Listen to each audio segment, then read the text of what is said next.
preconceito. Se Deus fez a pele preta, por que tanto preconceito? Anda, vai juntar os barrapos, ensinar aos sem trapos.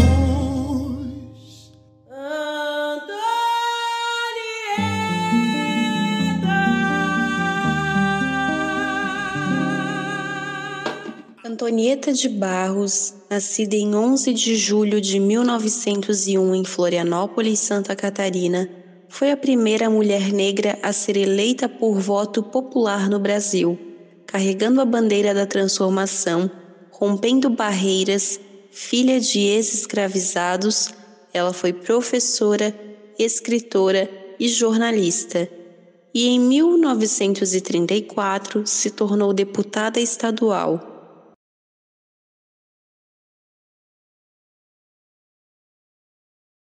Chegou a ser a primeira mulher eleita em Santa Catarina como deputada e a primeira negra no Brasil.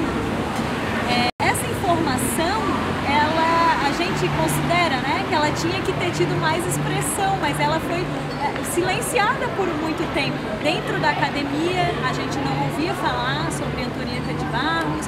Na historiografia tradicional, se tem muito pouca informação. Ela concorreu na primeira eleição que as mulheres puderam votar e ser votadas na República, que foi em 1934. Era um governo federal, Getúlio Vargas, e em 1932 Getúlio Vargas criou um decreto permitindo que as mulheres pudessem participar das eleições, votar e ser votadas. Mas não eram todas as mulheres, eram as mulheres alfabetizadas e as que tinham a tutela, que tinham a permissão dos pais ou dos maridos, caso fossem casados. Então aí já eliminava grande parcela das mulheres que eram analfabetas e principalmente as mulheres negras. Então, mais uma vez, a Antonieta era um ponto fora da curva, porque era uma mulher negra, filha de uma ex-escravizada.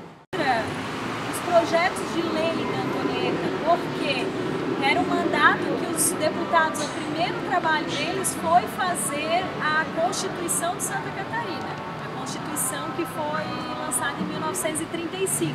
E logo em 1937 vem um Estado Novo, que fecha as assembleias legislativas e aí o mandato dela acaba ali, né?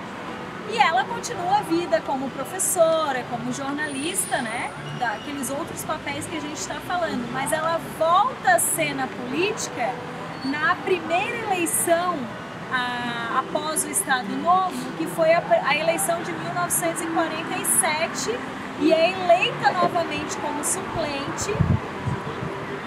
E novamente, daí um ano depois, ela assume em 1948 o mandato. Nesse mandato, parece que ela estava assim, politicamente mais madura e o momento político era outro também, né? Então é aí que a gente vê os projetos de lei da deputada Antonieta de Barros, né? E eram todos projetos de leis voltados para a educação e para o funcionalismo público e principalmente para os professores. Então ela faz reforma na escola profissional feminina, concurso público para diretor de escola. Ela propõe vários, os projetos que ela propõe são voltados a isso, a vida profissional do professor, da educação, e pensando no acesso, né, das populações mais pobres à educação. E essa parece ter sido a bandeira dela também da vida toda, né, porque ela era a professora que estava no parlamento. A questão racial que eu queria falar, ela aparece duas vezes assim abertamente. Uma vez na campanha lá de 1934. São as duas vezes que aparece no jornal a questão de preconceito racial que ela sofreu, tá? Em 1934, na primeira campanha para se eleger. Em 1940, o prédio que abrigou o Colégio Dias Velho passou a se chamar Escola Antonieta de Barros. A escola que assim foi chamada em 1952 em sua homenagem. A escola, está em situação de abandono há quase 14 anos. O edifício, que pertencia ao governo catarinense, foi doado para a UDESC para ser utilizado pelo MESC. Atualmente não foi feito nenhum projeto de revitalização para o local e o prazo para colocar esse projeto em prática expira em 31 de dezembro de 2022.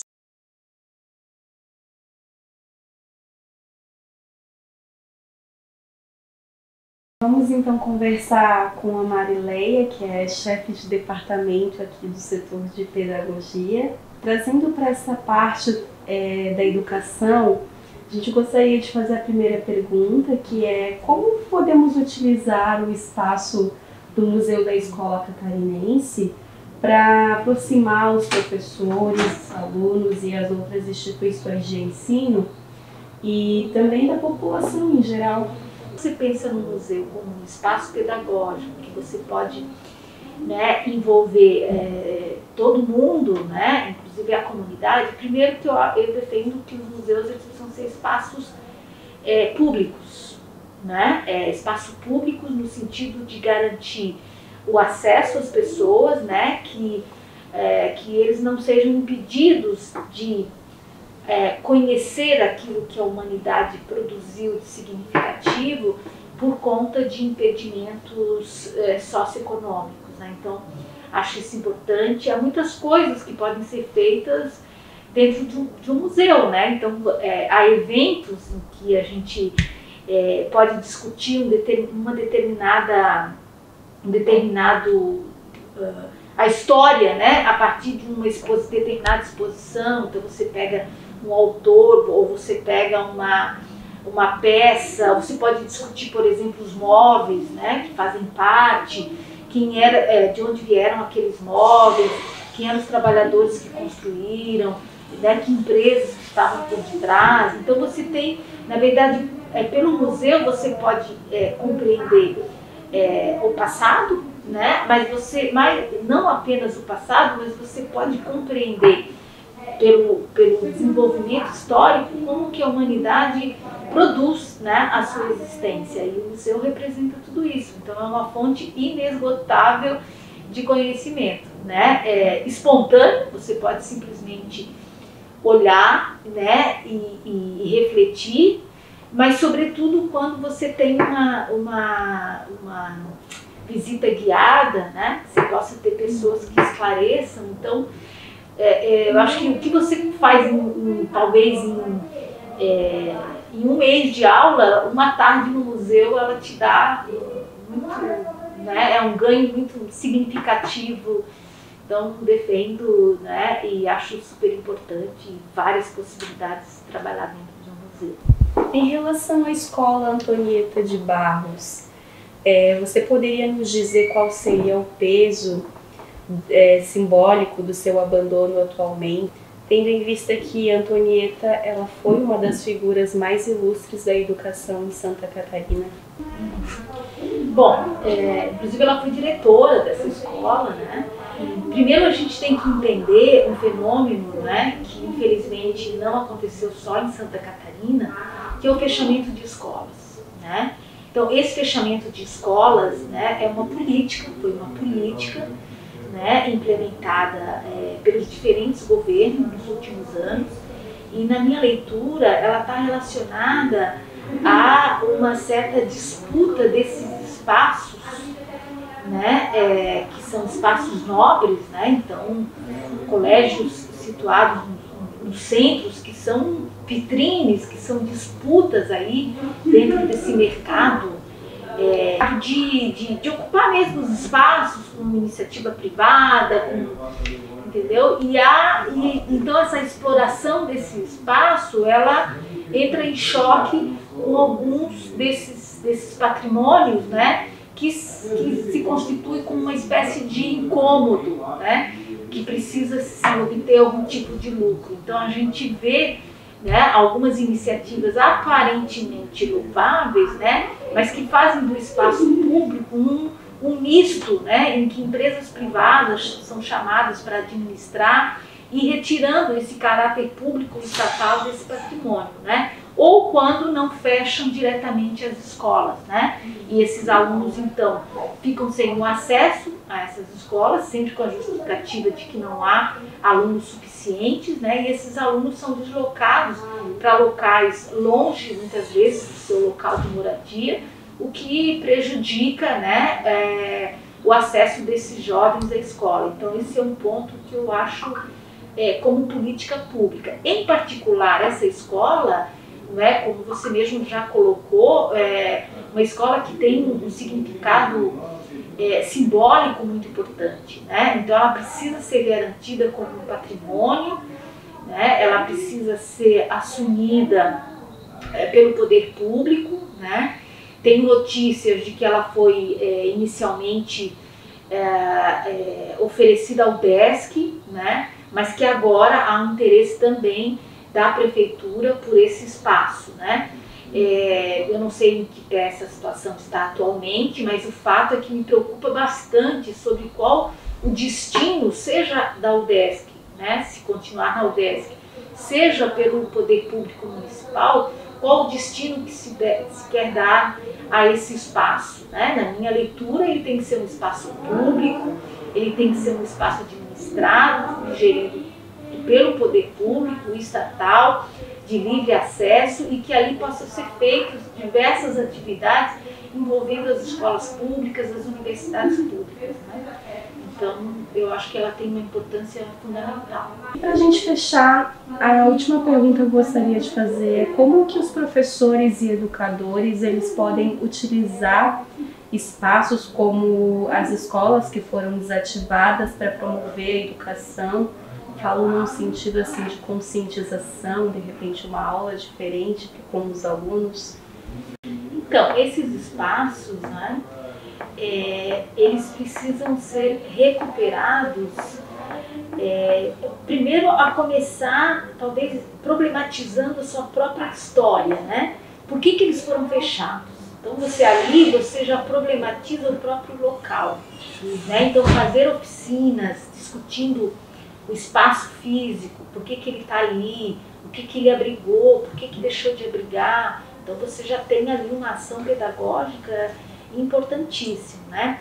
Trazer alunos de escola pública, mas também ocupar com outras formas, né, de organização do saber, que são, por exemplo, as crianças e os jovens que estão nas ocupações, né, que não têm hoje moradia. São inúmeras as ocupações aqui na Grande Florianópolis, né, que sofrem constantemente isso que a gente chama, esse apelo da especulação imobiliária, né? Então, ter acesso a esse espaço, discutir, é uma forma de você fazer essa inserção dessa juventude, né, que sofre diretamente o processo da especulação imobiliária. Então,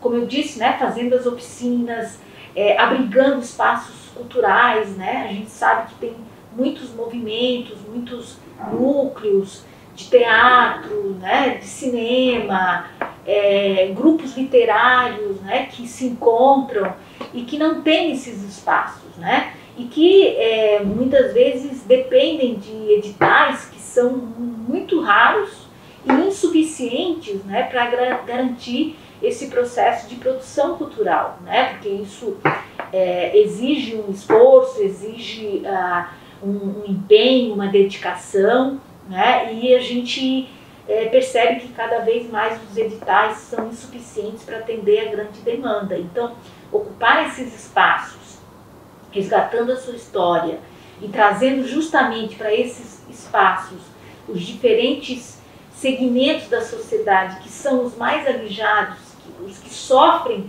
a ausência do poder público, acho que é uma forma muito interessante da gente problematizar esses locais, né? Fazer uma boa ocupação desses espaços.